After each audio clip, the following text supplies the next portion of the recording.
Hello folks, how are you? I hope you're well. Welcome to this week's show, and we have a corker for you. Let me ask you a question first. If I said the name Aspell, who would you think of? Well, yes, you could think of Michael Aspell, who was, of course, a newsreader, chat show host, did a bit of presenting of the Antiques Roadshow, I seem to remember, for a period of time, but it's not him. You could think of Leighton Aspell. Leighton Aspell, of course, is a Grand National winning jump jockey. Twice won it in 2014 and 2015 on Pinot de Rey and Many Clouds, and is in fact related to our guest today. Our guest is none other than Lilly Aspell, who some of you may know as a force of nature in the show jumping ring. Many of you will of course be familiar with her work in the Wonder Woman movies. The first one came out in 2017, and the new movie Wonder Woman 1984 was due out this year, possibly next year, but she reprises her role as young Diana. So we talk about everything Wonder Woman related. We talk about horses, we talk about you name it, we talk about it, and it goes very much like this. So folks, welcome to this week's show, and as I said in the introduction, we are with none other than Lilly Aspell this afternoon. Lilly, how are you? I'm very well, thank you. How are you? I'm all right. As we were discussing earlier. Normally, I'm quite warm in my little cubbyhole of a studio, and yet here I am in possibly the biggest room I've ever been in. So it's although you can't see it because of this background I've got on here, but it's quite nice to be out in the open on such a lovely, glorious day. Thank you for taking the time and spending some time with us today, because I know the whole country's in a kind of lockdown, but your lockdown seems to be pretty active. I mean, you've still got lots of stuff to do in and around the home, right? Yes, I mean, my mum's making me do chores, which she's always done, and I'm very busy in the house, and then I go outside, and I've got loads and loads of jobs at the yard with the ponies and competing, and my ponies, like, the shows have started up again, right. So they are getting back up and running, so it's going to be very busy. I mean, working in a sort of, because it's a working farm, isn't it? It's a working stable. That's what it is. Yeah. Well, we've got like other horses that aren't mine, and they're livery. Yeah, no, they're not livery. They are. My stepdad is a horse whisperer. Oh, right. So he has, behavioral issues with horses. So yeah, we've got loads of horses that's like that, and also race horses from the stalls, because they go to the stalls, and there's loads of aspects with it. But, so much to do. It's interesting you mentioned horse whispering, because up until about 1998, when Robert Redford did that movie, nobody knew what horse whispering was. I know. It was like a really strange thing. They walk over and chat to them, and the next thing the horse obeys them. Go, how do you do that? It's like a magic, but there's lots of different levels to it as well. It's very clever, and certainly around horses and competing. Now, obviously, your family is from a competition background. Your mum and dad are both, jockeys, predominantly on the flat. Is that right? They didn't do much jumping. So my mum was a professional flat jockey. Yeah. She was leading female jockey for 2 years, I think. I've got no idea. Yeah, but I think it was about 2 years. Yeah. Yeah, 2 years, and then my dad, he done a bit. He was a jump jockey at first. He was doing really well, and then he had a bad fall, so he swapped over to the flat. Right. But he done Cheltenham and everything like that, and he'd done the Grand National and things like that. But yeah, he's broken his leg at the moment, so he can't do very much. Oh, I see. Right. He is a flat jockey. Yeah. I remember seeing your mum ride actually at Lingfield about 2014, 2015 time, probably something like that. Yeah. And I mean, I've had a fascination with horses since I was a kid. So I understand your passion for horses. But for those people who don't, I mean, you're of a certain age where people would think, oh well, she's always going to be excited excited being around horses. Everybody is, whether you Yeah. see them at the beach or wherever you see them, you're in a situation where you're surrounded by them all the time. What is it about horses that does it for you? That gives you that feeling of excitement when you're around them? I think when I was younger, I just fell in love with them, and I think there's so much you can tell from a horse's background, Right. and you can be best friends with a horse, or you can be worst enemies. Right. And it's so different, and they either like you or don't like you, I guess, and Yes. and I just think you look into their eyes, and you see a whole story. And it's just absolutely amazing, I think. And they're beautiful and majestic creatures. And yeah, I love them, I guess. Absolutely. No, I completely understand that. And certainly looking at it from the film point of view, when we speak to stunt people who ride horses, they say, well, horses are always very difficult. In many of the stages, it's very difficult because they make their own minds up. With a car, you get in a car and you drive it from here to there. With a horse, you get on it and you want to go from here to there. But if the horse decides, I'm not going to go over here, then it's going to go over there. You don't have that sort of thing. So it's very interesting that a lot of the horse work, as we know it in film and television, used to be westerns and various other bits and pieces, but there have been lots of cowboys and Indians, right. But there's been lots of 3-day event pictures and show jumping pictures now, which have been coming along, which have made a lot of difference to the business. And horse racing stuff, of course, there was lots of horse racing movies back many years ago. Seabiscuit, and lots of. Do you remember that? Lots of stuff of that nature. Your show jumping as well. There was a great racehorse trainer called Michael Dickinson, who many years ago, back in 1983, had the first 5 horses across the winning line in the Gold Cup. And he said about John Frankham, one of the great jockeys of our time, that he presents a horse at an obstacle like nobody else. I must admit, having watched a great deal of you presenting horses at obstacles over the last couple of weeks or so, you do the same thing. You really do.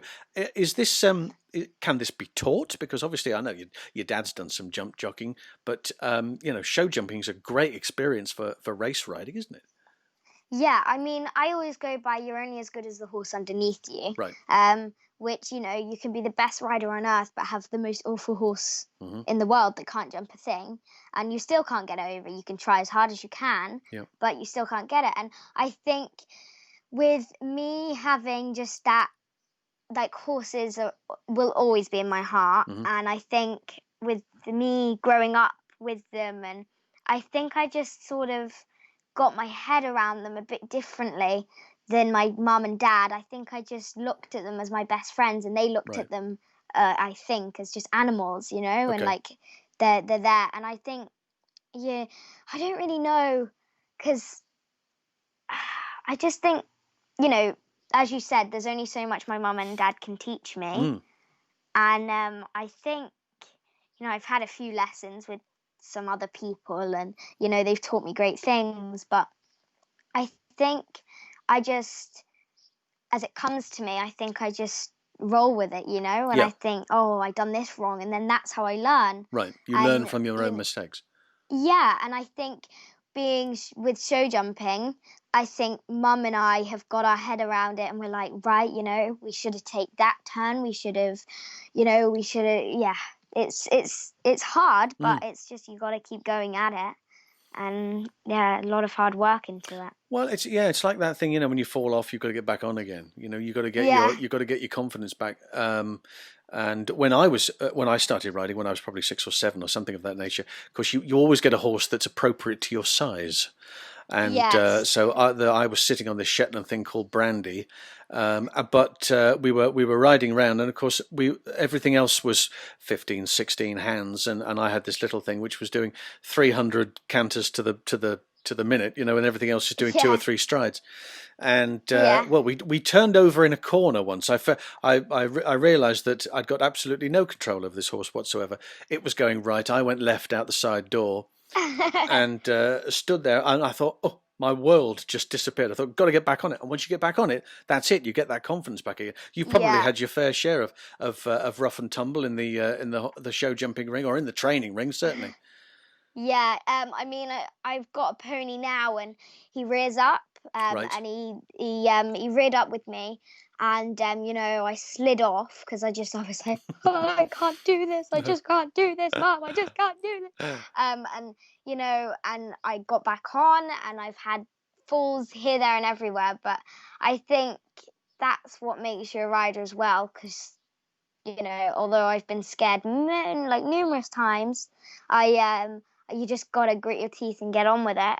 And I think my one of my worst falls, I done a rotational fall, Right. which was like a 360 Oh. with the horse underneath me. Oh, right. And luckily, I was, the pony and I were safe. But after that, and I tore my kidney. But Ooh.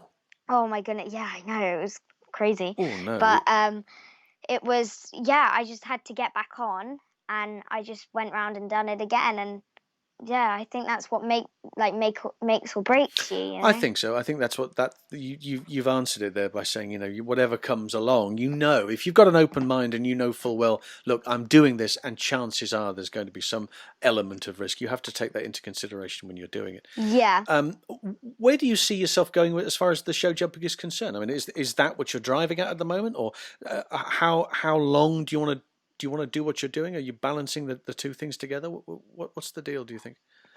Yeah, well, I mean, I think I'll always keep show jumping, I Right. think. But the dream was from a very young age to event.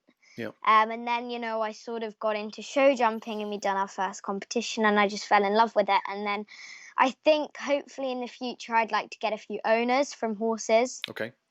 And I'd like to maybe, directors of films, producers, anything like that. They send me horses that they've bought or something, Mhm. and I produce them hopefully, and hopefully go to the Olympics. Right. Okay. Well, there's a goal right there, and why not? If that's Yeah, the options as far as horses and competing is concerned. Obviously, yeah, I don't know what the world of dressage is like, but you could option the whole thing of 3-day eventing as a consideration. You've got the show jumping skills, your passion for possibly cross country and badminton, Hickstead, that sort of stuff. I mean, the possibilities are endless, aren't they? I just really want to do everything, and there's no limits. I hope not. Luckily, you've got your whole life ahead of you in order to do it. You don't have to cram it all in to a very short space of time, which is a bonus. But Yeah, a lot of people arrive at this quite late, and they think, "Oh my God, I've got to do this all really quickly." But yeah, luckily, you're young enough to be able to go, right, I can pace myself here. It's fine. You've got all this to do. yeah, But that would be great. I mean, I lived in Cheltenham for many years, at the just up the road from Presby, where we used to go to see the racing. And of course, they now have the 3-day. They have the cross country track in the middle yeah, of the racecourse now, yeah. which has brought on some great horses over the years, including a certain horse called Tiger Roll, who obviously people may be Yes. familiar with. Is he Yeah. going to come back and do it again? That's the question we all want to know. That would be Hope sensational so. if he could. Oh my goodness. So obviously, people will know you from having this wonderful career in show jumping and with horses, and many of our listeners will know you as being young Diana in the Wonder Woman pictures. But again, we speak to a lot of people who are always in the right place at the right time, and they always say, "I'm so Yes. blessed to be doing what I'm doing because I never planned for any of this." And this is exactly what happened to you. Tell us the wonderful story about how you arrived at Wonder Woman. So, I was actually, my mum was at a trainer's yard, working full time, and he just said to my mum, "Go and have 2 days with your daughter. You get day off." So we had a lie-in, and we went into London, and we went to Oxford Street, and we were in a shop somewhere. I can't even remember the shop, but Right. yeah, and I was messing about normally, I think we were in a clothes shop, and I just put a hat and sunglasses on, and I was dancing about, and then I took them off, and this guy just tapped my mum on the shoulder, and he said, "She looks like this woman." And my mum was like, What "Sorry?" woman? What? Yeah, what? Sorry? And he was like, "She looks like this woman." And he showed us a picture of Gal, who I play young, and yeah, and I am the image of her when she was younger, Mm. and he was like, here's my card. You need to bring her to this audition. You know, you've got a really good chance. And my mum was like, are you a stalker or something? Or, This guy's pulling my leg. Yeah, exactly. Yes, I know, you're a bit weird. And so, you know, I begged and begged my mum, and I was like, please, mum, we really need to do it. What if this is a chance, you know? And so the next week, my mum had another day off, and we went to the acting agent, Right. and I just went into this audition, and they absolutely loved me. And I've always been a tomboy. You know, I'm such a tomboy, in the mud all the time, and with the horses all the time. And I bought this bow and arrow thing before, and I wasn't letting it go. And I was like, Mum, I need to bring it into the audition. And they said, is that your bow and arrow? And I said, yeah, I've just bought it. And I can remember this moment like so, you know, so clearly. And they said, oh my God, it's amazing. And I was just there like with my bow and arrow, and I was like so chuffed because they loved it.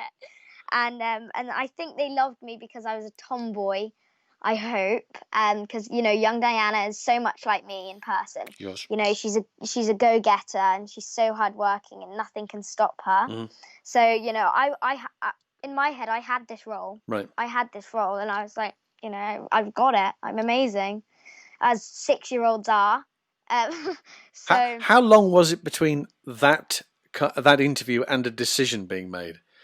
So I was 6 when I went into the audition, and I was 8 when it started filming. Wow. Okay. Yeah, it was such a long process, and the wait for it. And then I met another girl that went for it, and she looked like me as well. And I just gritted my teeth, and I was like, "You better not get this, because I really want this." Oh, it suddenly got serious, right, girl? It's you and me here. You know, heads or tails. Yeah, but you know, and I think I've had to learn with that, the losses and the victories. You know, Sure. that especially with both things, you know, acting, you might get a job, you might not, and with show jumping, you might win and might come last. The thing you know? is that's another interesting point. You've come from a background of competitive sport where you know about losing. You know about coming second, and maybe just missing it by 4 faults or 1/100th of a second or whatever it is. You know, so you'd think maybe you're in a better mindset to be able to understand there's a possibility I might not get this.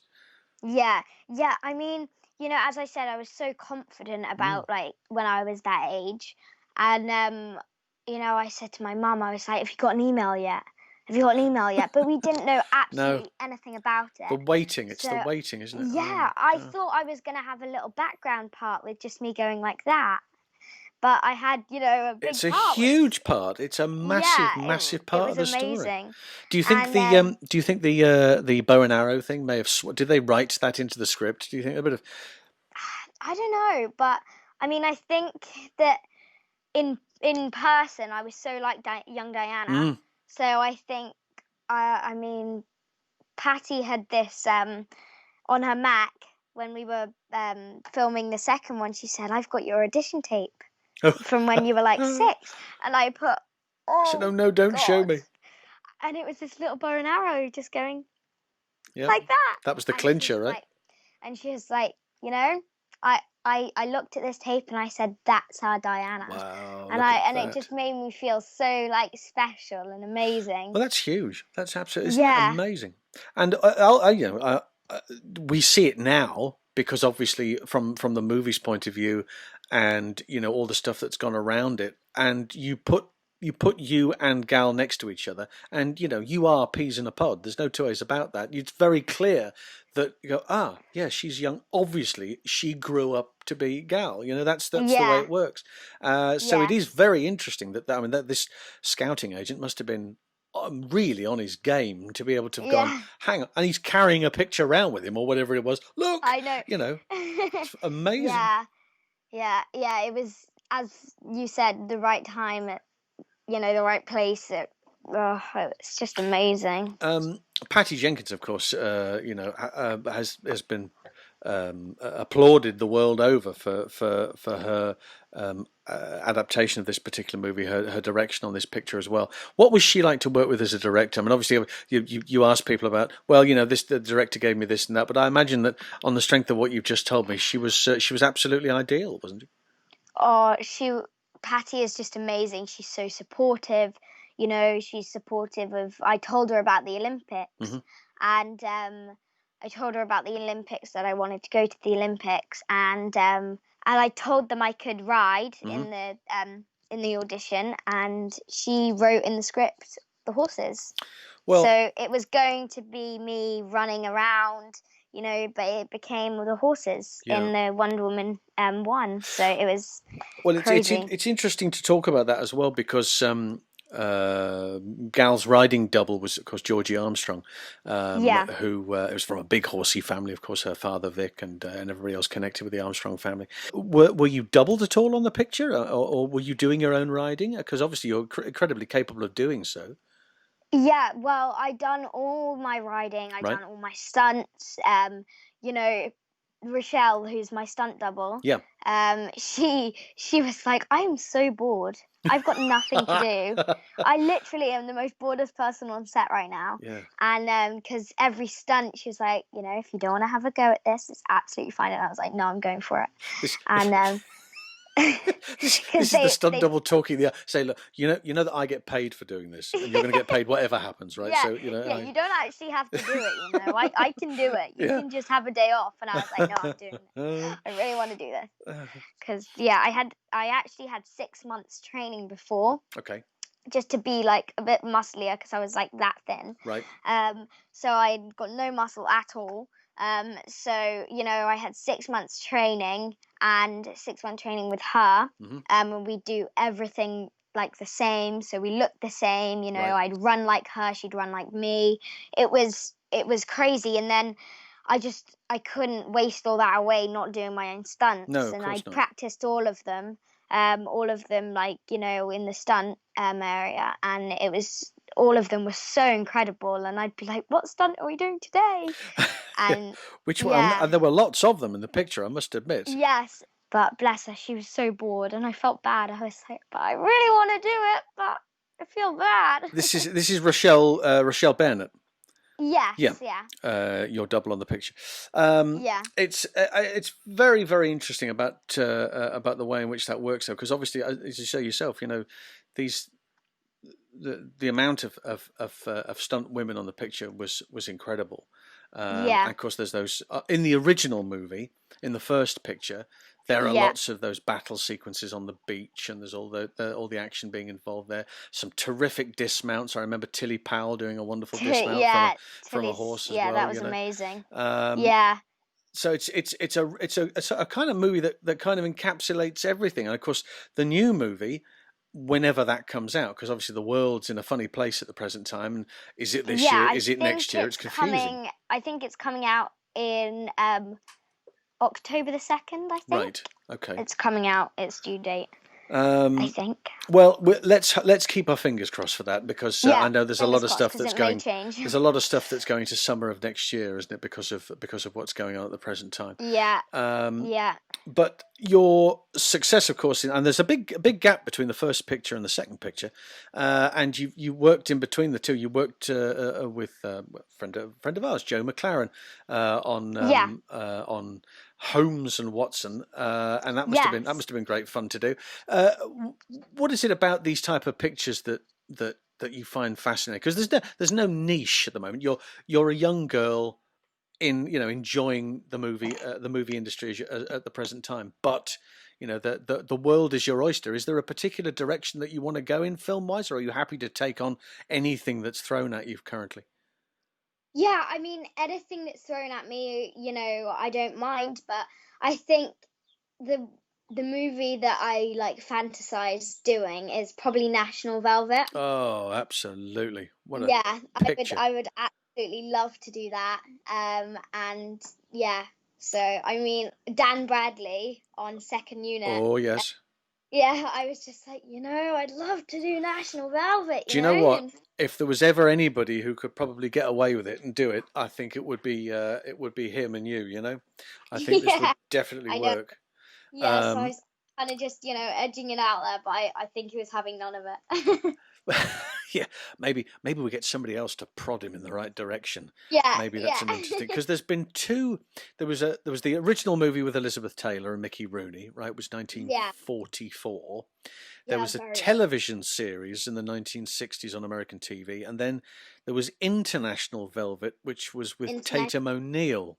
And that's when she Yes. did more 3-day eventing, wasn't it, or show jumping? I 3-day think. eventing, yeah. I'm actually reading the book at the moment. Ah, Uh, yeah, but yeah, I loved either way. International Velvet or National Velvet, I would love that. But um, yeah, I think that would be because it's such a. It's also a very interesting movie to watch if you're a fan of racing because none of it makes any sense whatsoever. The fact that they're jumping in, I can't decide what direction the track is in. Everybody knows that Aintree is left-handed. You go left-handed, but in the yeah. movie, well, it could be Stratford. It could be anywhere. It could be Lingfield. I mean, it could be a right-handed track. It could be a car park somewhere. It's very, Yeah. very confusing, but it's still an incredible thing to watch. I must admit. Oh, You've probably seen a great many of these racing movies. Did you see Champions? You remember that one? no, I Ah, haven't seen now that actually. Champions is a terrific movie to watch. It's about Bob Champion, who won the Yeah. Grand National on Oh, Aldenite, yeah. and of course it's he's played by John Hurt in the movie, Yeah. and it's about him. Of course, he had cancer leading up to the 1981 Yeah. Grand National. So it's about him overcoming cancer, and then Aldenite had a breakdown at Kempton or Cheltenham, I think it was, and there was chances are that he wasn't going to make the race either. So it's the story about the two of them coming back and winning that. It's a fabulous. If you want a Sunday afternoon cry, that's the Yeah. movie that you want to watch. It's absolutely splendid. It's really very good. So Well, that's I definitely one tell to you what, watch. I've literally just watched Ride Like a Girl with Michelle Payne. Ah, yes. Oh my God, I cried Yeah. halfway through and to the end. It was Yeah, amazing. there's only so much of it you can cope with, I suppose. After a while, Yeah. it does it does get you that way. Um, Yeah. and then of course you went from two huge action adventure pictures to a sort of comedy crime picture to Yeah. Instinction, which is a very interesting concept of a movie Yes. and quite away from the pictures you've done before. What was it about that enticed you in? I mean, a lot of people don't actually know this, but I was supposed to play Lucy, who's the sort of main child girl. Oh, okay, yeah, Um, yeah, and I was supposed to play her, but I was doing retakes. reshoot I know what you meant. um, Yeah, on Wonder Woman, right. so I could be a smaller part. Okay, So I was Megan instead, and I mean, it took us some time to get our head around it. yeah, Because first of all, we thought we were the aliens, and then and then no, first of all, we thought we were people, and then we were aliens, and then we were robots. Me and my mum were like, what? When we read the you script, you know there's trouble when the director's going. Look, I think I've got my head around this. I have a I know, feeling that I know who you I know. are in the movie. What? You're directing the picture? How do you not know what I'm doing? But Yeah. you got Prague, right? Was it in Prague? Serbia, Serbia, I beg your pardon. Serbia, Um, yeah, fine. Yeah, that it was an interesting place, Serbia, but beautiful, but oh, interesting. wow. Yeah, the places we shot on it were crazy, and with the smoke and the Mm. fog and everything, you're like, It's. I must admit, it's a fabulous location. It's certainly. You're getting to see the world in this business, yeah, aren't you? There's no two ways about it. Travel is not something you can not do at this moment in time. And Serbia, of course, is a country that for many years nobody ever went to, yeah, for various political reasons. And now, of course, they've yeah. got a thriving film business, haven't they? I think I'd love to travel the world. Hmm. Think I'd really like to travel, whether it's with show jumping, acting, or whether it's just with me and my friends, Sure. I'd just love to travel the world, you know, yeah. And especially the filming business. You know, I've been to lots of countries with it. And I think when you're filming, you're just heads down. So you don't really get to have a holiday. No. But you only, you're so busy if you don't have many days off, and if you're a big part in the film. So I'd like to revisit those places and just like have a holiday there, because some of them were amazing. You know, Tenerife. Our one day off, we went whale watching. Oh, nice. And we saw loads of whales. So I'd love to go and do that again, which would be amazing. Well, I mean, there's a lot of people who don't understand it as well. They think, oh, you're having a great time because you're in these locations, and you are. But there's going to be those days when you are full on. You know, it is the 9 to 5 office job in certain cases. You are working very, very hard, but it just happens that you're doing a great job. And then I have school on top of that as well. Of course, because you'll have to be tutored, won't you? Yeah. So I need 15 hours of school each week. So it's very hard if you're in Wonder Woman. It was so hard. But I was so tired. You probably had more schooling than any other child of your age in this country this year, I would have thought, at this rate. They can't go to school, and you've had the opportunity to have a tutor and doing it. How's that side of your education coming on? You're being able to balance everything properly, right? Yeah, I mean, balancing them is hard, but and also friends as well, because when I'm off filming for 6 months, 4 months, it's so hard to see my friends. Of course. So my mom, although we have the horses and the acting and the self-tapes and the interviews and the obviously podcasts and everything like this, it's really, really hard to see my friends. But I think my mum tries her hardest just to, fit everything in. And with it's hard to keep everything balanced. Yeah, exactly. So look, I know that you're extremely busy, and I know you've got lots of things to do, and but you've given us some time today, and we're really very, very grateful, thrilled to have you on the show. So on behalf of everybody here, Lilly, thank you so much for doing this. It's terrific. No, thank you very much for having me. I've loved my time on. There she was, and she was huge fun, and we had a good time talking about that. And she's going to be a huge star. I think that's safe to say. In whatever field she chooses to follow, she's got lots of goals that she wants to do. She's young. She's only 13. She has a whole life ahead of her, and fair play to her. And we wish her all the success for the future.